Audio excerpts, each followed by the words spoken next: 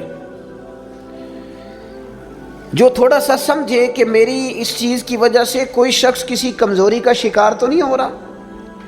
اگر آپ نے تربیت کی ہے تو پھر تربیت کا معنی تو یہ ہونا چاہیے کہ اسے ادب بھی کرنا ہے، پیار بھی کرنا ہے، گھر کے بزرگوں کے حق میں اس کے رویے میں نرمی بھی آئے۔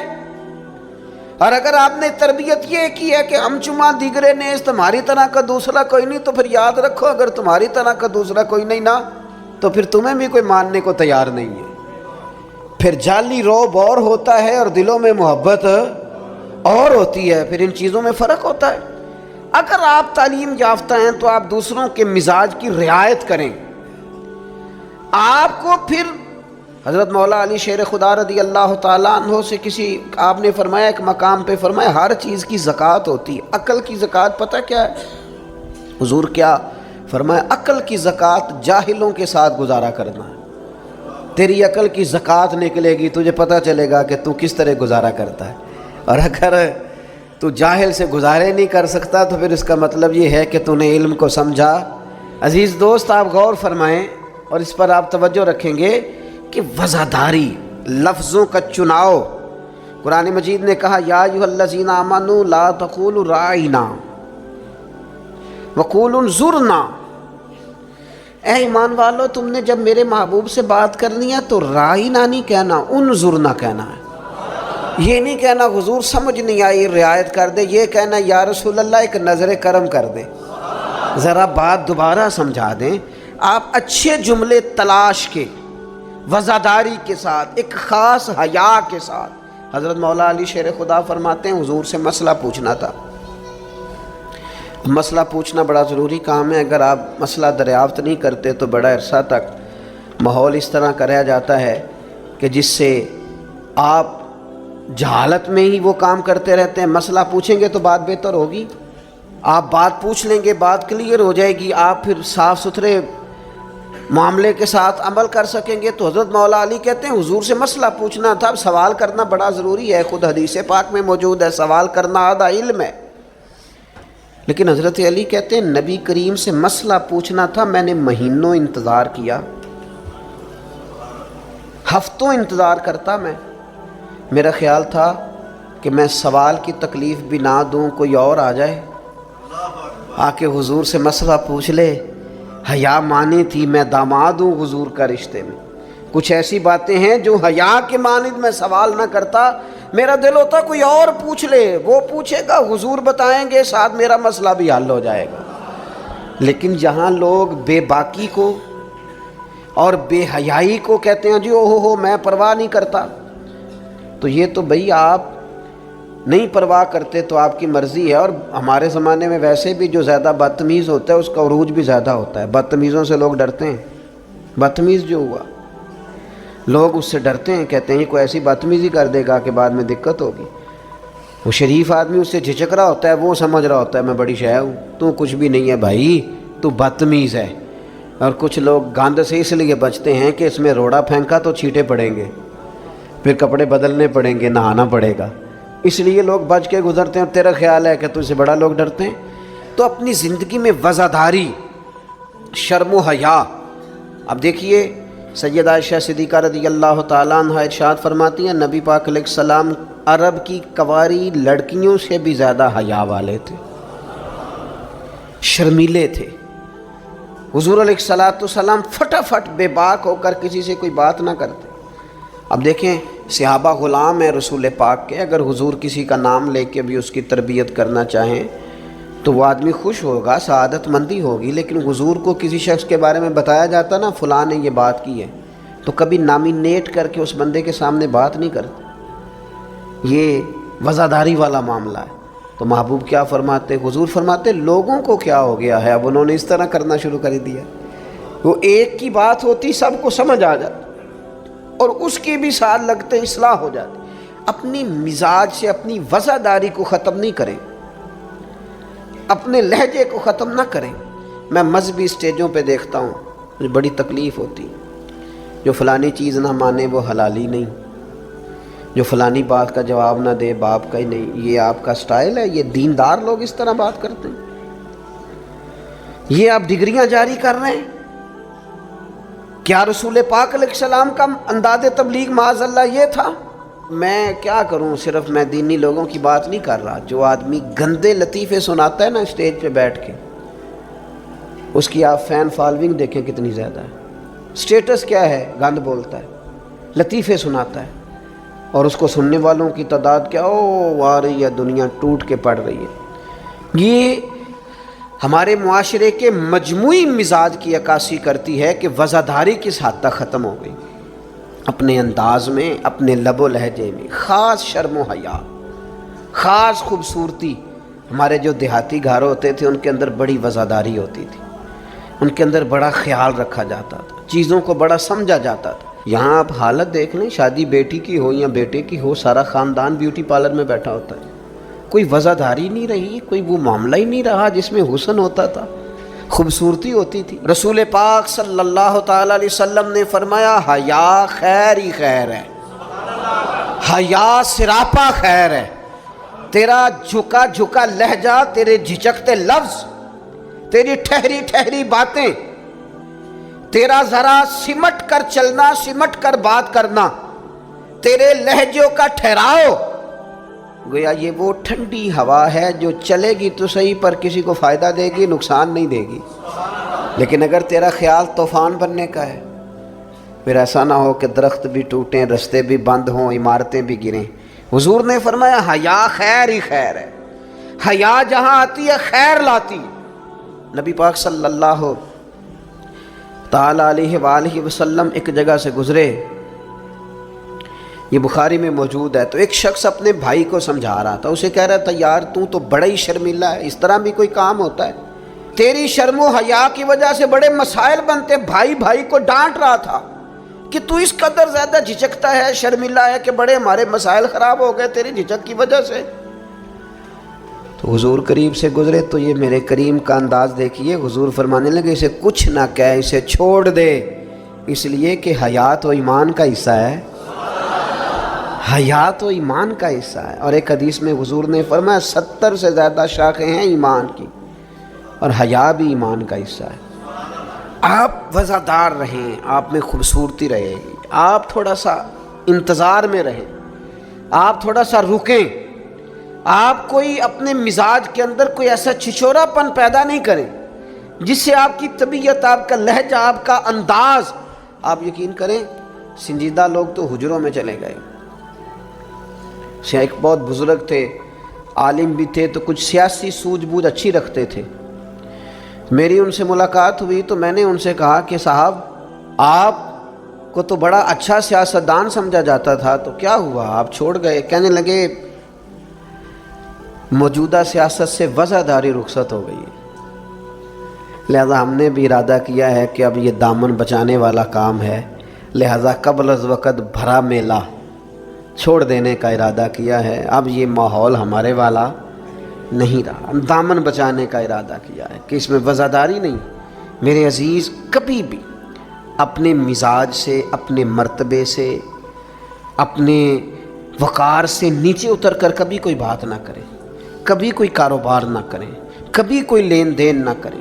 آپ اپنی وزاداری، اپنا حسن، اپنے ایمان اور تقوی کے ثمرات کی حفاظت کریں، کسی جگہ کوئی کمزوری نہیں دکھائیں، آپ اس خوبصورتی کا شکار رہیں جو اسلام نے عطا کی، اور اسے اپنے دامن میں بہت بڑی نعمت سمجھ کے سما کے رکھیں، کوئی کمزوری نہ دکھائیں۔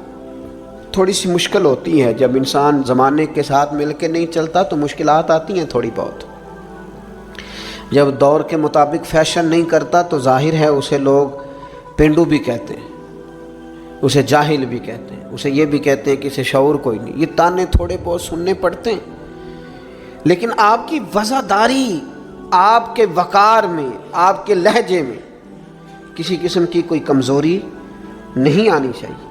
آپ ایک نمونہ ہیں، اور یہ مت سمجھیے گا کہ لوگ صرف آپ کی تقریر سے تاثر لیتے ہیں، آپ کا نمونہ عمل آپ کے گھر سے لے کر دوستوں کی محفل تک وہ شمار کیا جاتا ہے۔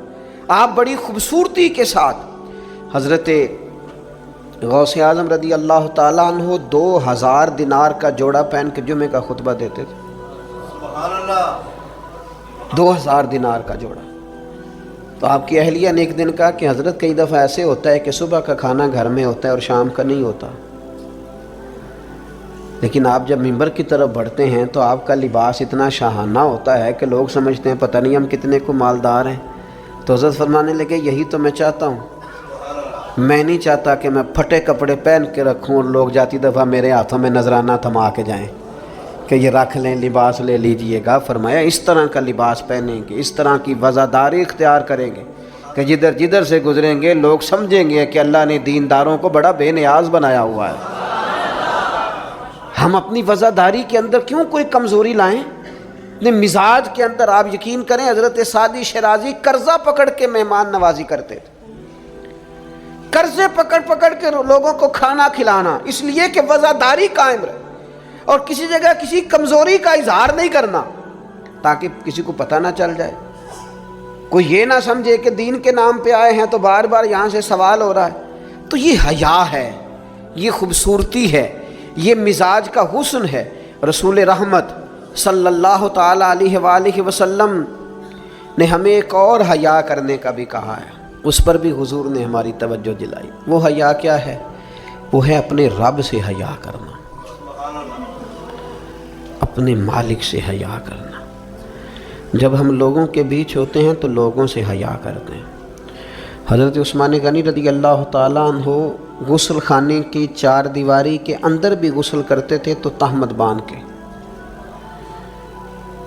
تو گھر والوں نے، یہ کسی نے پوچھا کہ حضور غسل خانہ چاروں جانب سے بند ہے اور اس کے اوپر چھت ہے اور آپ اس میں غسل کر رہے ہیں، تو پھر بھی آپ تہمت کے ساتھ اور بڑا سمٹ کے اور بڑا کونے میں بیٹھ کے؟ تو آپ فرمانے لگے جب لوگوں کے بیچ ہوتا ہوں تو لوگوں سے حیا کرتا ہوں، جب تنہا ہوتا ہوں تو رب سے حیا کرتا ہوں۔ حضرت امام اعظم ابو حنیفہ گھر کی چار دیواری میں بھی ننگے سر نہیں بیٹھتے تھے، ٹانگیں پھیلا کے نہیں بیٹھتے تھے، فرماتے تھے سوتے وقت یہ کام کروں گا، میں گھر میں بھی وہ لہجہ اختیار نہیں کرنا چاہتا، اس لیے کہ میں اس رب کا ماننے والا ہوں جو حی و قیوم ہے، جو ہر جگہ دیکھتا ہے، رب سے بھی حیا۔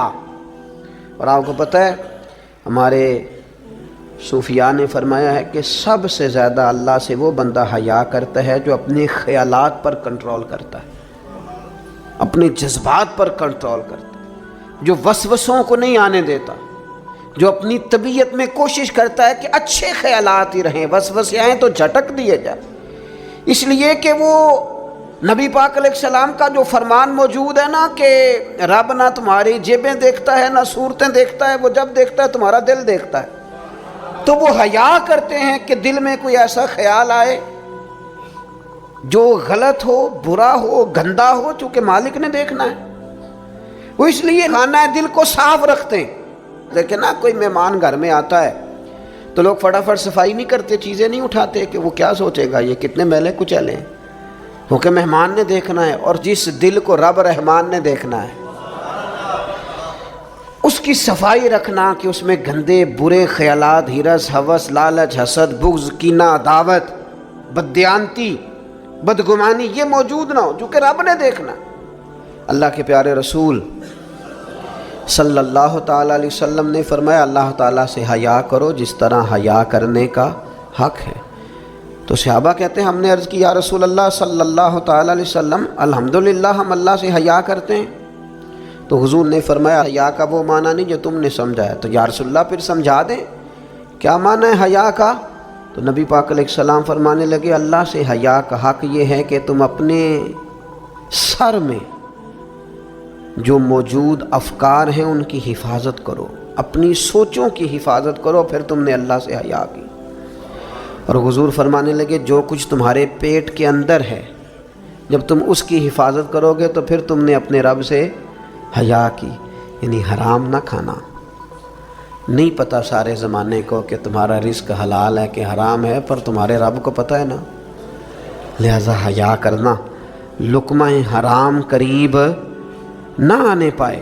اور حضور علیہ السلام فرمانے لگے یہ بھی یاد رکھنا کہ موت اور ہڈیوں کے گل سڑ جانے کو تم نے یاد رکھا ہوا ہو، اور فرمایا یہ بھی یاد رکھنا کہ تم نے قیامت کے دن دوبارہ اٹھنا ہے، رب کی بارگاہ میں کھڑا ہونا ہے۔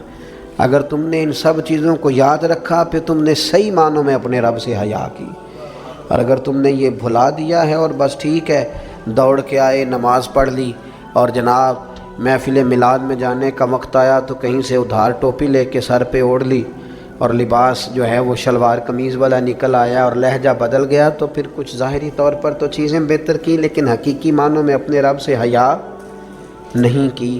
حضور فرماتے ہیں کچھ لوگ تہامہ پہاڑ جتنی نیکیاں لے کے آئیں گے قیامت کے دن، لیکن وہ اللہ ہوا میں اڑا دے گا۔ کیوں؟ اس لیے کہ لوگوں کے سامنے نیکیاں کرتے تھے، جب اکیلے ہوتے تھے پھر گناہ کرتے تھے۔ ان کی وہ جو تنہائی کی ناپاکی ہے نا، یعنی وہ جو اکیلے میں رب سے حیا کرنا چاہیے تھا، وہ حیا چونکہ موجود نہیں ہے تو رب فرمائے گا وہ تو تم نے لوگوں کے سامنے وزادار بن کے وقت گزارا ہے، میرے سامنے تو تمہاری تنہائی بڑی ناپاک رہی، لہذا وہ سب نیکیاں بھی ہوا میں اڑا دی جائیں گی۔ خوبصورت زندگی، خوبصورت لب و لہجہ، خوبصورت بولنا، خوبصورت آنا جانا۔ میں طلباء سے کہا کرتا ہوں کہ بڑی پسند کا بھی تمہارا کھانا پکا ہوا ہو تو اس طرح نہ کھاؤ کہ محسوس ہو کہ پتہ نہیں کتنی دیر کے بعد کھا رہا۔ تمہارا لہجہ صاف ستھرا، تو جو ہمیں کہا گیا کہ بھوک ہو بھی تو ذرا ہاتھ ہٹا لو، کھانے میں، پینے میں، لباس پہننے بھی آپ انوکھ۔ میں نوجوانوں سے عرض کروں گا تمہاری کٹنگ کیوں اس طرح کی لگے کہ جس میں کوئی طبیعت کا انوکھا پن ظاہر ہو، جس سے تمہاری وزاداری پہ ضرب آئے۔ تمہارا بات کرنا اتنا کمزور کیوں لگے کہ جس سے محسوس ہو کہ یار اس کی تو ابھی تربیت ہونے والی۔ تمہیں کیوں اس بات کی کمزوری محسوس ہو کہ لوگ میری طرف دیکھیں، لوگ مجھے جاننے لگ جائیں، یہ تو کمزوری ہے۔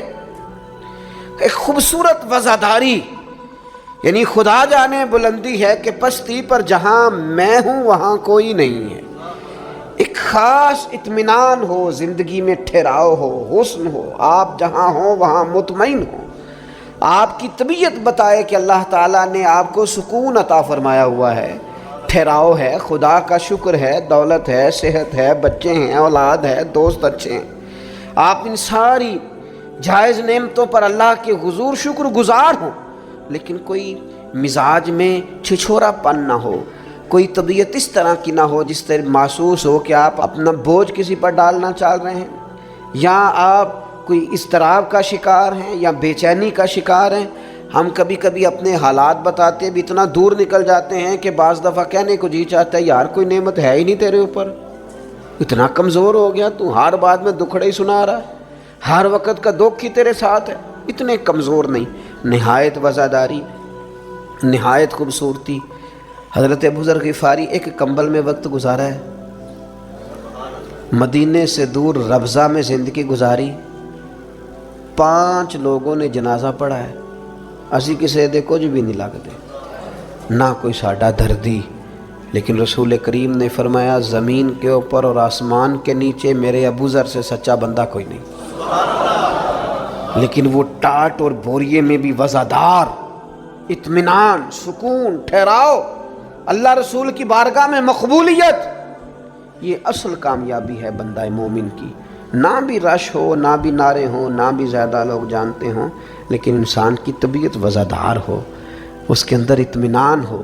اور کچھ لوگ اتنے مطمئن ہوتے ہیں، ان کی زندگی میں اللہ رسول پر بھروسہ اتنا مضبوط ہو جاتا ہے، ان لوگوں کی زندگیوں کے اندر صبر اور شکر اتنا غالب ہوتا ہے، ان کے لہجے کے اندر ٹھہراؤ اتنا زیادہ ہوتا ہے کہ ان سے مل کر جینے کو جی چاہتا ہے، ان سے ملاقات کر کے انسان کو زندگی گزارنے کا لطف آنے لگتا ہے، یعنی جن سے مل کر زندگی سے پیار ہو جائے وہ لوگ آپ نے شاید نہ دیکھے ہوں مگر ایسے بھی ہیں، جن سے مل کر زندگی سے پیار ہو جائے، انسان کو ٹھہراؤ نصیب ہو، کرم نصیب ہو، ہوتے ہیں ایسے لوگ۔ اس لیے ایسے لوگوں کے پاس بیٹھیں، ایسے لوگوں کی صحبت اختیار کریں، ایسے لوگوں کی بات سنیں۔